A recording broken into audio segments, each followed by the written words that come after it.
Jamin AI.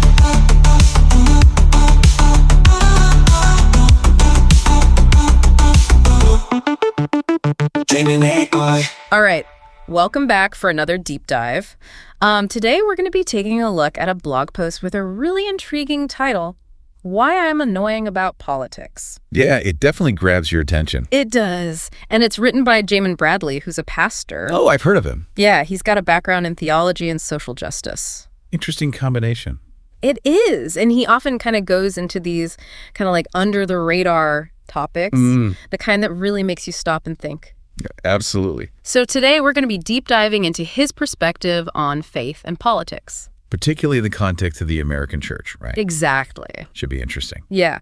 So Bradley starts off getting pretty personal, actually. Oh, really? He admits that he didn't expect to be on this path. He didn't set out to be like a political firebrand or anything. Yeah, I think a lot of people can relate to that. Totally.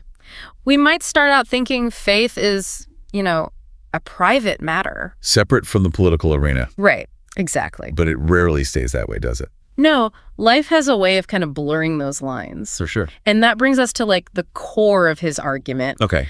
Bradley sees this huge disconnect between what many churches preach About caring for the poor and marginalized. yeah, and the political stances they actually support. Oh, that's a tough one. It's a real moral dilemma. Absolutely.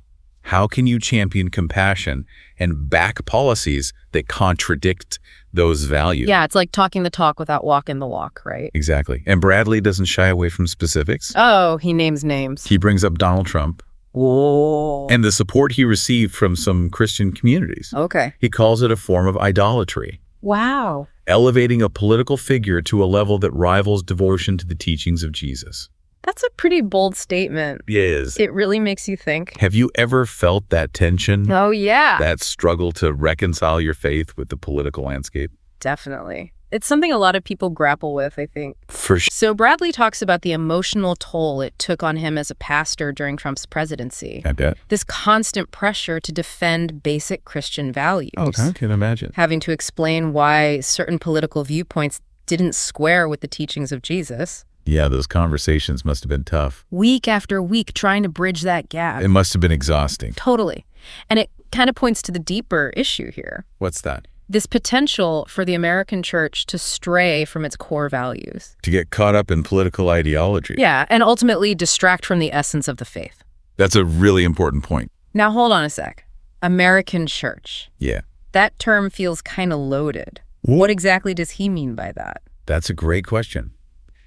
And it's at the heart of Bradley's critique. Okay. He's getting at this idea that in America, faith and national identity, they've become intertwined in a way that can be problematic. Okay. It creates this pressure to conform. To prioritize patriotism over genuine spiritual conviction. Exactly. So he's not just talking about individual choices, Right. but a broader cultural phenomenon within certain Christian communities. This fusion of faith and national identity that can lead people astray. And in that context, the support for someone like Trump? It becomes even more jarring. Because Bradley's arguing that some of Trump's values, They directly contradict the teachings of Jesus. especially when it comes to caring for the vulnerable. Exactly. And that brings us back to that word, idolatry, elevating a political figure regardless of their actions. above the core principles of your faith. That's a heavy accusation. It is. So it's a question Bradley's asking his readers to consider. When does political allegiance cross the line? Become something that compromises your values? Right. That's a tough question. Definitely one worth pondering. And it's one we're going to continue exploring as we dive deeper into Bradley's post. I'm ready for more. Because he doesn't just present a problem, Oh. he offers a way forward, Interesting. a call to action that's both challenging and inspiring. Can't wait to hear about it. We'll get into that next time. This is good. For now, just sit with that question Okay. about where we draw the line between our faith and our politics. Will do. So that call to action, it's really at the heart of what makes Bradley's post so compelling. Yeah, what is it? What does he suggest? Well, he doesn't offer easy answers, Okay. but he turns to a really powerful passage from the Bible. Oh, which one? Come out of her, my people, lest you take part in her sins. Wow, It's intense, right? that's intense. Yeah, like a line in the sand. It's a call to separate ourselves from harmful systems. Even if they're part of our culture or community. Even men. So it's about choosing between faith and political affiliations. Not necessarily choosing sides, Ah, but prioritizing. okay. Recognizing when allegiance to a party Or an ideology. becomes so absolute that it overshadows everything else. Our moral and ethical commitments. Exactly. That takes real self-awareness, right? And critical thinking, which can be so hard these days. Especially in today's political climate. Absolutely. I can only imagine the pushback Bradley must have gotten for this. Oh, he talks about it. Yeah. Facing criticism, even hostility, Right. people who saw his views as unpatriotic. Or even like heretical. Yeah. It takes courage to challenge those narratives. Especially when it comes to faith and politics. For sure. But his willingness to speak out, It says a lot about his conviction. he's not afraid to rattle some cages. Nope. And I think that's what makes his message resonate. It's authentic. You know what I mean? Absolutely. He's not just preaching. He's walking the walk. Exactly. And that gets to the heart of what he's advocating for. Authenticity. Living out our faith in a way that's consistent. Not just something we talk about on Sundays. Right. It's about bridging that gap. Between our beliefs and our actions. And that's something we all struggle with. It's a universal human struggle. You know, thinking about this whole American church thing Yeah. and this intertwining of faith and national identity, it reminds me of this concept of civil religion. Oh, interesting. Tell me more. Well, it's this idea that in America, there's this sort of unofficial religion Okay. that's centered around national symbols, rituals, beliefs. It's not tied to any specific denomination. But it kind of permeates our culture. Exactly. It shapes how we think about patriotism, duty, morality. I can see how that connects to Bradley's critique. Right. If patriotism becomes almost religious. It can overshadow other moral and ethical considerations. Absolutely. And I think that's what he's getting at with this idea of idolatry. Putting anything above our core values. Whether it's a political figure, a symbol, an ideology. We risk compromising our integrity. It's about recognizing those subtle ways. We could be swayed by external forces. The pressure to conform. Yeah, And Bradley's message, it's a reminder that we have a choice. we do. We can align our actions with our values. Even when it's hard. Speak out against injustice. Even when it's unpopular. Live authentically. Even when it means going against the grain. Exactly. So as we move into the final part of our deep dive, Okay. I'm curious to hear more about the path forward. Yeah, how do we actually live this out? How do we put these ideas into practice in our daily lives? Especially when it comes to something as complex as politics. Right, where things are rarely black and white. That's the challenge, isn't it? Okay, so we've talked about aligning our actions with our values, but how do we actually do that?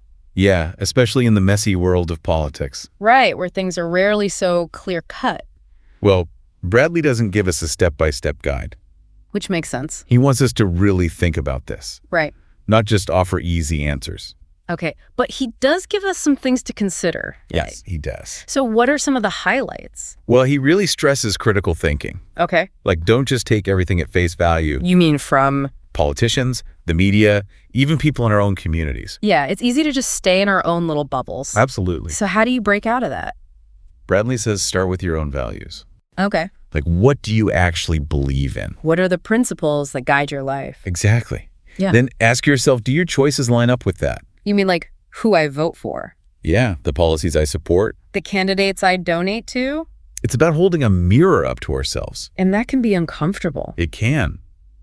What if we don't like what we see? Right, what then? That's when the real work starts. Making changes, even if they're hard. Having those tough conversations, maybe reevaluating some beliefs. Possibly even changing our political affiliations. It's a process. And it's not just about us as individuals, is it? No, Bradley sees a role for the church here too. To be more prophetic, To speak truth to power, challenge injustice. even when it's unpopular. Even then. Yeah. He says the church needs to move beyond partisan politics. And really focus on those core principles. Love, compassion, justice, service to others. It's not about abandoning political engagement altogether. It's about approaching it from a different place. One that's rooted in values. Not ideology. That's a powerful idea. You know, it's interesting how Bradley's message really goes beyond religion. It does. It's about that universal struggle to live authentically. To make choices that reflect what we truly believe in. And to have the guts to speak out when we see something wrong. No matter what. It's a message we all need to hear. Especially today. Well said. Yeah.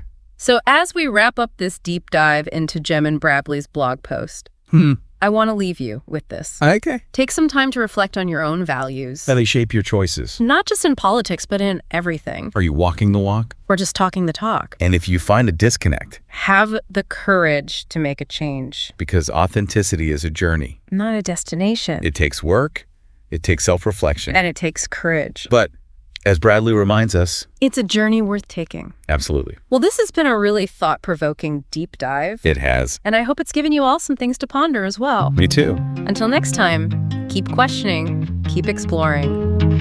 Or do I keep talking? Yeah, I get it, it's loud. The younger me would have stayed out of the crowd. I never thought I'd speak on justice or the poor, but Jesus can call and now I can't ignore. And I'm here for the broken, the lost and the weak, a voice in the silence for those we don't see. I'm here for a reason, yeah, I can't stay quiet when the faithful forget the one who brings light.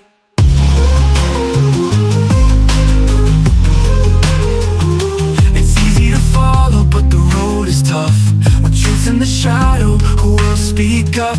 They cheer for the powerful, I stand for the least. For a kingdom of love, not a politics feast.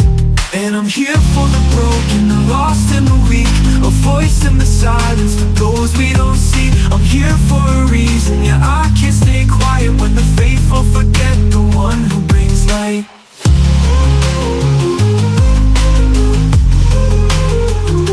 It's easy to follow, but the road is tough.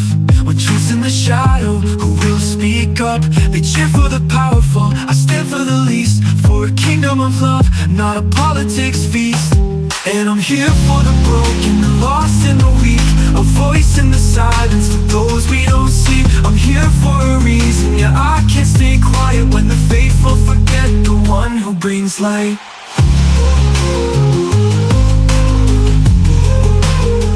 So come out of hurt, my people, yeah, rise and be free from the idol of power, from the grip of greed. The cross shows the way, not the flag or the fame. And I'm annoying, but I'm saying his name. 'Cause I'm here for the broken, the lost and the weak,